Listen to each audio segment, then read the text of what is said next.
Director David Cromer. Co-writer Iman Moses.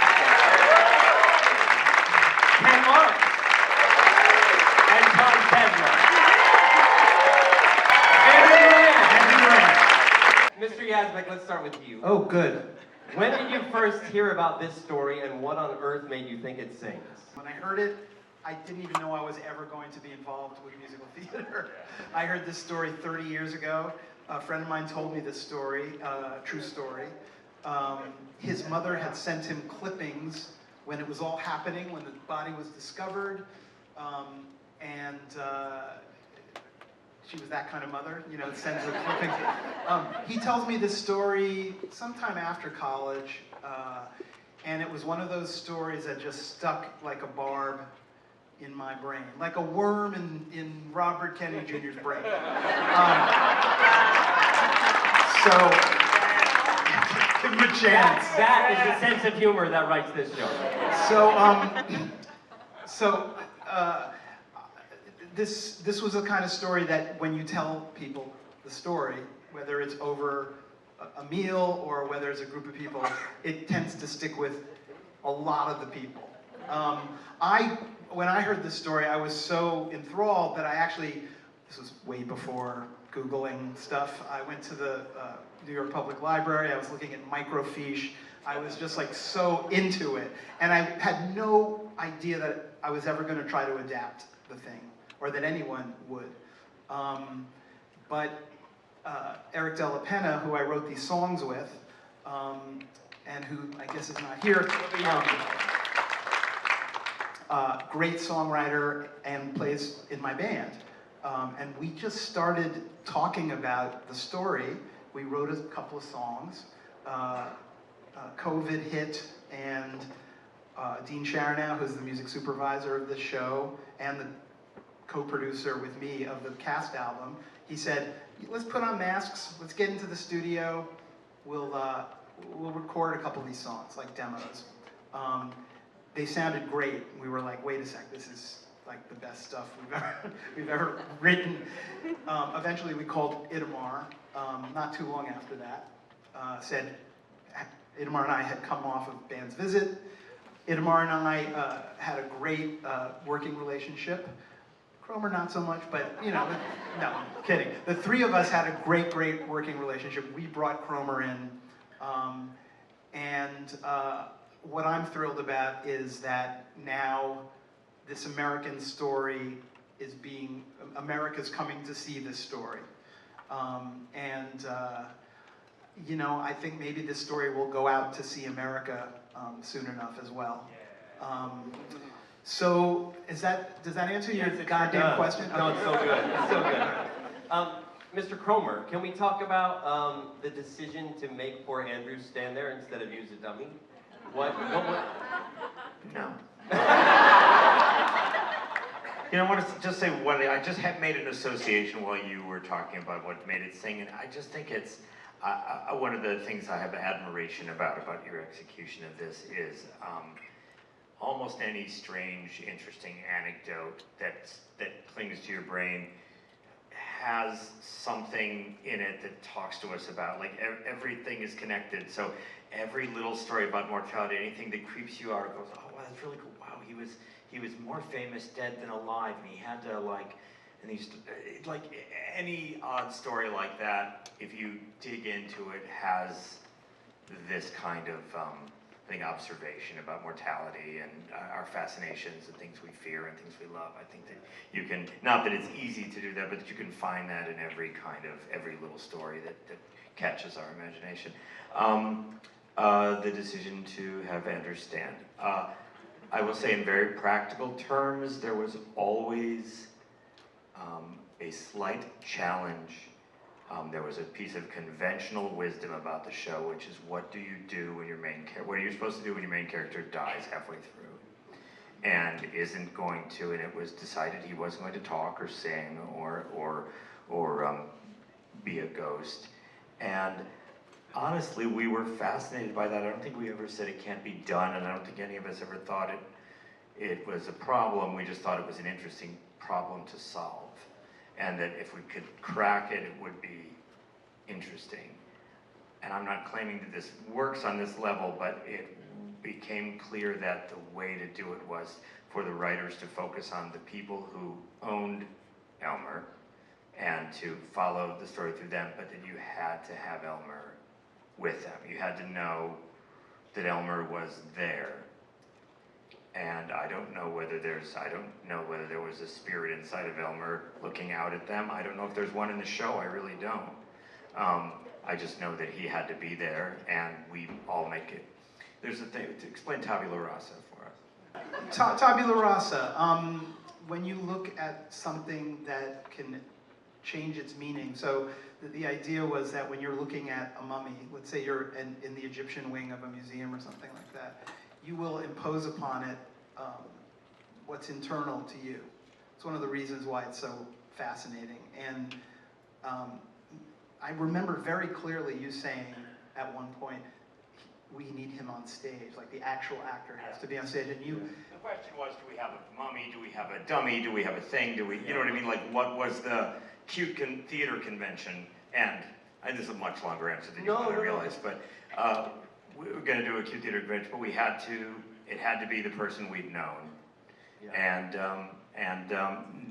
Andrew has been heroic about figuring out how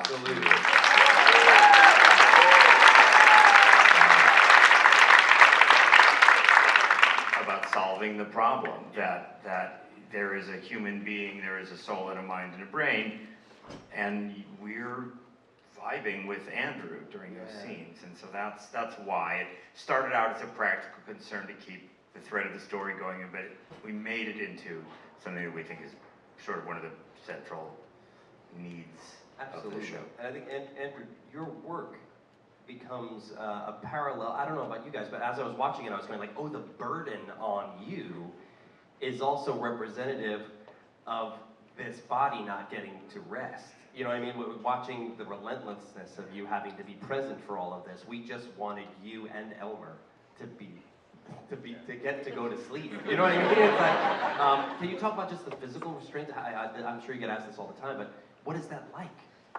Well, and to pile on top of that stream of thought is just that he couldn't find rest in his life either, you know? Like he could have settled down in Iola and had a nice life with a girl and a job, volunteer fire department, all this, but he just couldn't find contentment. So, but I mean, I say the irony is like, standing in a coffin for 40 minutes has taught me a lot about life. Which is really that I just, I set little goals. I don't, if I think of it as, you know, a full 45 minutes in the coffin, I say, all right, in 30 seconds, Eddie is gonna walk in front of me. Is Eddie here? Oh, you know, one of my fellow actors will walk in front of me and I can blink, or I can swallow, or when they move the coffin, I can take a bigger breath, or I can wiggle my toes. But, you know, even with all those little cheats, it's very, you know, my feet fall asleep, my neck starts to just, and the eyes are the hardest. I try my best to keep my eyes open, and when that starts to go, everything starts to tense up, and so yeah, it's heroic is what it is. Thank you. It really is. Absolutely. Imar, I would love to know, we talked a little bit about this backstage, but I'm in awe of the restraint with which you write. There's so much room for audience inference. Even the jokes in the show, I was struck by, like, one character would say half of a setup, another character would say the other half of a setup, and then we would laugh because we completed the punchline in our mind without anyone ever having said it. That goes to a lot in the show. There's so much we talk about on the ride home because people don't say it up here. And can you talk about writing with that kind of restraint? Because it's kind of endangered, I think. Well, that's very kind of you. I started as a playwright and still think of myself like it's sort of still the core of like my, whatever that means anything, like the core of my own identity in my brain. And musicals came a little bit later, and there is this conventional wisdom that in musicals, either in the book or in the songs, you're just supposed to state obviously over and over again what the audience is supposed to understand. And like it's not even like, it's almost, it's not even a conscious choice. Almost, it's just I kind of.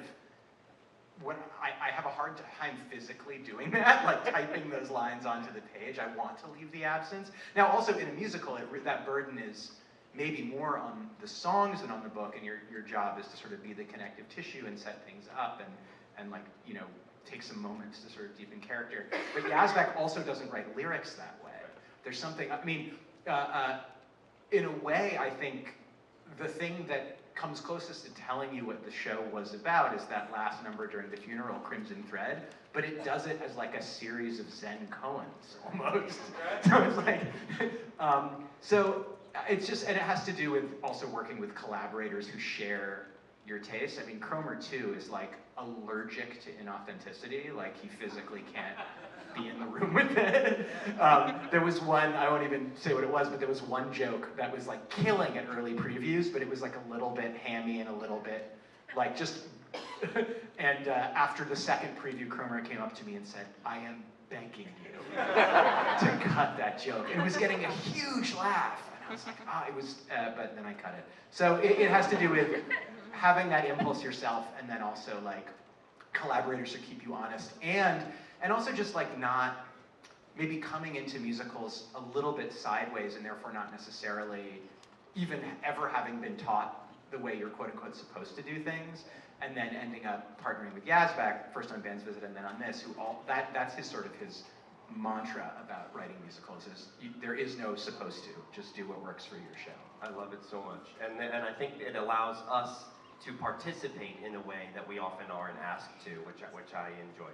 For the company, anybody who wants to answer this, tonally, this show is so specific in dancing between like startlingly underplayed things, to the point of them feeling like they're private moments that we just, that first shadowed conversation of the family, I think of, is almost to the point of, it doesn't even feel like anyone's here. It feels like it's happening in its own room without an audience, not in a Broadway theater.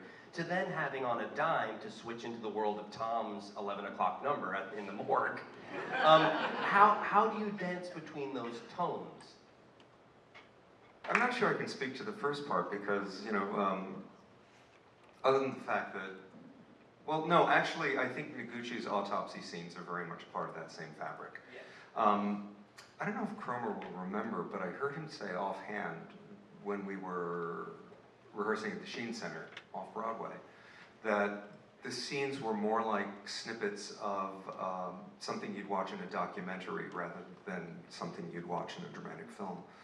And I think that that was the thing that we were pursuing the entire time. Underneath all of that, you know, people in documentaries have songs in them, but usually the nature of whatever documentary they're appearing in doesn't allow them to express that in any way.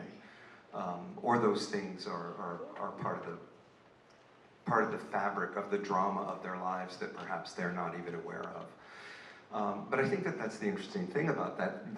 The family in Searsmont, Maine, isn't aware of the drama that you're watching. They're simply not. So why play that? Let the audience find that. Exactly what you were saying. There was a moment when we were working downtown that when I used to, as the father, I had to leave to go to the Fitzgerald baby, and I gave Elmer a little pat, and maybe I ruffled his hair or something. You know, 5 seconds later, Cromer was like, "No, that's too much. That's telling a story that we don't need to tell. That's yanking a string." My father never touched me.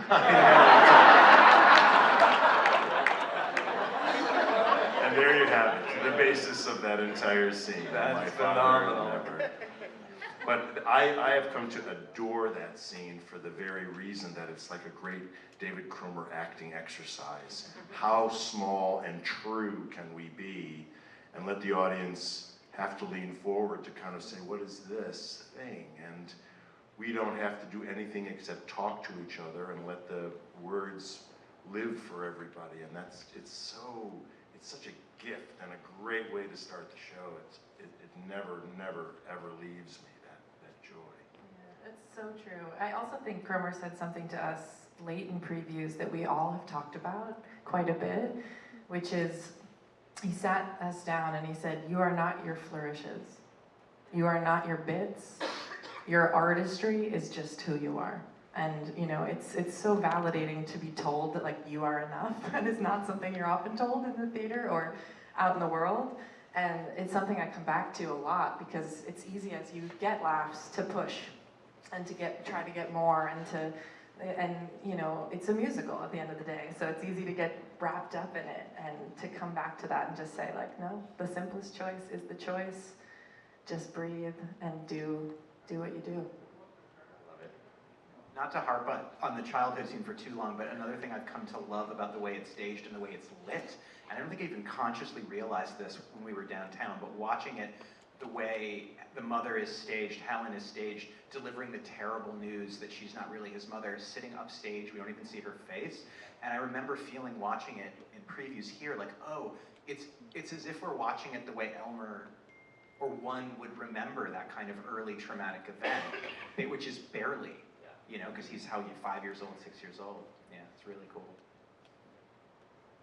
I was just going to say that the beauty of getting to one, do a script like Idamar's script allows you to kind of just trust the words that exist on the page, and that allows you to kind of use your most simple self and have the trust of the artists in who we are to bring ourselves to the thing. But the other beauty is that it's true. Like, we're just telling you a true story. And so there's just this beautiful release that we get to have in Jeb gets to come out at the beginning and just start the sentence. And that we're just telling a true story, you know? And there's nothing really that we have to add to it. We don't have to extract meaning. We can leave that to you. Right? There are so many things to be found in the truth. And so just the simple realities of these are the facts of what happened are enough to be moving, to be profound. So good. And while I have you here, your singing voice is ridiculous.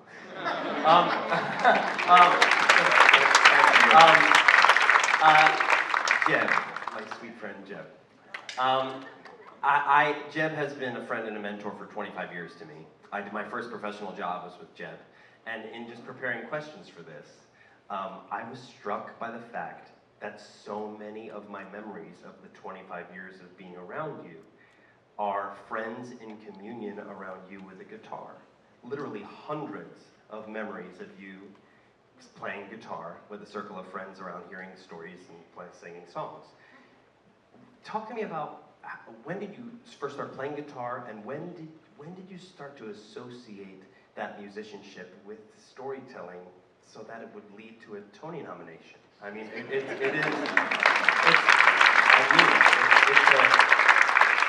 gift. It's a gift. What an interesting question. I started playing when I was 13 years old. I got a $25 guitar and taught myself how to play the guitar. And you know, I think over the years, I've not always, I've had plenty of acting jobs where the guitar doesn't enter into it. But when it does, I'm often playing songwriters, and that's helpful. I did a Johnny Cash show where we were, if you come from that place, we're imagining that you wrote the song. So I'm David Yazbek when I'm up there. David Yazbek used to do this. He used to get on stage with the band, tell the story, and sing the songs. So I'm kind of the Yazbek here in the Outlaw show. But I find that if you keep that in mind, like, what if I wrote this? What if I'm sharing this with you because it's something that I composed last night and I just love it and I need you to hear it. I don't know if that answers your question, but there's something to that. It and I'm amazed does. that you have 100 memories of guitars and crowds. I do, literally, no, but not always crowds. I mean, I have memories of him playing Jesus Christ Superstar with Ben Vereen under the Brooklyn Bridge at 2 o'clock in the morning. I mean, that's a true story. But just, you've always been that kind of person who can spin a yarn with a guitar and everybody leans forward and hangs on every word. So to see you get nominated for a Tony for doing the very thing I've watched you do so well for so long is a moving thing. Julia, you are this like beacon against cynicism in this show. Anytime the show wants to go full dark, along you come with this like sparkle. Can you talk about Age being the only female in the company, and what you feel your responsibility is when you come out in terms of changing the tone or keeping us from sort of jumping into the grave of the subject matter, you know? It's interesting. I feel like this little desert flower who sometimes gets to blossom and then goes back into her quiet, cold little waterless dressing room. No, first of all, I love being the only girl. I love my boys so much. I feel like a princess, and I love them. Second, it's really, it dawned on me off-Broadway in the middle of our run that I'm the only one, the only person on that stage with any empathy for Elmer for much of it. And it wasn't something that I came at intentionally. It sort of like dawned on me like a little surprise, and it's like, oh, even his mother, who is not there for him in the way that he would like, she cares about him, and she just doesn't have the bandwidth anymore. And then Maggie comes along and sees in this man her dream, and puts all of her hopes on him, and loves him, you know, even when he's laying on a slab in front of her. And then especially Millicent, I think, late in the game, when all we're seeing is this man being used for monetary gain, and it was sort of abused and traveled around, and she comes in and she's like, oh, you're my friend. Yeah. And that's great, like, thanks for listening, because he's probably giving her something, or definitely giving her something that she can't get elsewhere. And how lucky would we all be to find a dead body in our living room who gets to talk us through our childhood trauma. Yeah, it's really nice, and I feel so lucky, and I do feel so connected to Andrew in that way, where whenever I come out, I'm like, it's gonna be okay. It's gonna be okay. So yeah, it's a dream come true. You had one of my favorite moments of sort of punishing my cynicism, because I was out there and Millicent comes out, and we've been dabbling in this dark world for so long that when you say the line, I don't know if this happened tonight, but it happened the 2 times that I've seen it, where you say the boyfriend thing, and there are people in the audience who go, oh God, and think that the body, you're claiming the body as the boyfriend. And then you go on to say more about this other boy, and I go, oh, she's just telling him about and it punishes us for going to we go, oh no, of course not, that's not what's happening. And your character does that over and over again. Anytime that we go to tip the scale into the darkness, you're there to remind us of the humanity of the circumstance, and all the stuff between you and Andrew is so great. I think now's the perfect time to turn it over to you. We've got some more time. So there's somebody with microphones, or just shout it out and I'll repeat it. I can hear you. You're theater people. Yeah. Hi. Can you hear me? Yes, I'll repeat it. Okay, hi. Hello. Great job, everyone. You don't have to repeat it. Well, I wrote it down. I'm so sorry. I'm a writer as well, not on this scale. And I was wondering, because I was reading the bios, and a lot of you have been with the show since its inception. As actors, how do you leave your mark on a character? And as a writer, how do you maintain the original integrity of the character when you're giving it to people over years of time? Did we all hear that? Because I'm holding the microphone, I'll answer the writer part first. I mean, one of the glorious things about theater and getting to work with such wonderful actors is the moment someone sort of fits into the part and starts to do things with it that you love, you start to hear their voice in your head. So it's not even about, oh, let me maintain the integrity of what I wrote, and before, when it was like a blank slate and there was no actor, it's a meeting between the words and their voice, and you start, there's always rewrites, and you start hearing their voices in your head as you write. And I think Jeb has the largest amount of text, and Jeb and I've even talked about how, as I began rewriting the narration, like I was hearing Jeb's voice in my head and adding phrases like out in the caked earth and scrub, because I knew they would sound great. It's like, Jeb will say that really well. So that in theater specifically, it's about, it's like a meeting point between what they're doing and what you're doing once you're all involved. I think to answer your second part of the question, they picked us because of all of our weirdness. I think what's cool about this show is that it's 8 weirdos doing their exact weirdness at you. And I feel like so many of the things, thanks! So many of the things that have stopped me from getting other jobs are exactly the reason why I'm in this job. And so I feel like it's just letting us be weird. And another great thing about making theater is we all get to spend a lot of private time in rooms together, just us, to really figure it out and work on what we want it to be when we eventually share it with everyone else. So it's always very collaborative. The best theater is collaborative because, you know, no one should be going into that room knowing exactly what they want it to be. We are all here for each other to help uncover our ultimate goal. Who else? Yes, sir. That's me. First off, thank you guys so much. I know. Also, thank you for coming and doing this talkback. That's always wild after a show, so we really appreciate it. I'm always really interested in double casting in shows, especially with large ensembles of characters. And specifically in this one, I was so fascinated by Jeb's double casting as in, I think, the only double cast you have as the lead of the gang members right for Elmer's death. And that's just one example. If there's others you want to speak on. I'm just wondering how that was sorted out amongst the cast and what those double casts sort of mean to the writers and to the actors.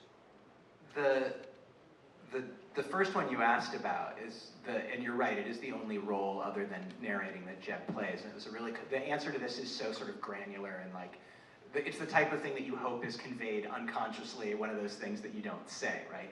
So the conceit of the show from the very beginning was the band will be on stage and it'll be kind of like a concert. And there's precedence for that in musical theater. You know, you could think of Hedwig, you could think of American Idiot.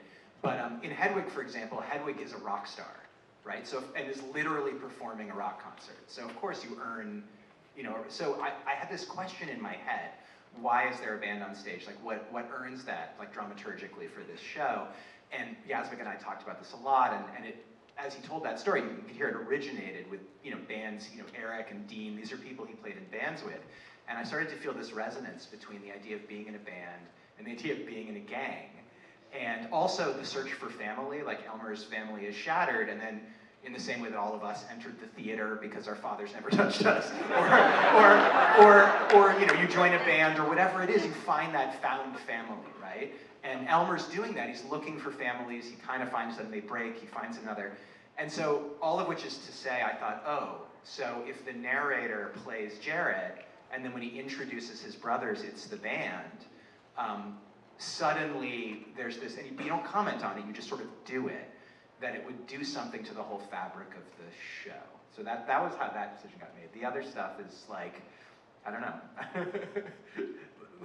It's sort of, yeah, how you sort of work out the math of it. I think it's always something sort of practical. I think you did a lot of the doubling. You figure out, but there were multiple conventions. We went through multiple versions of how the story was told. But it was always the idea that once we arrived at the fact that we weren't going to turn it into kind of a book musical, we just spent a lot of time saying, here's what we know it isn't.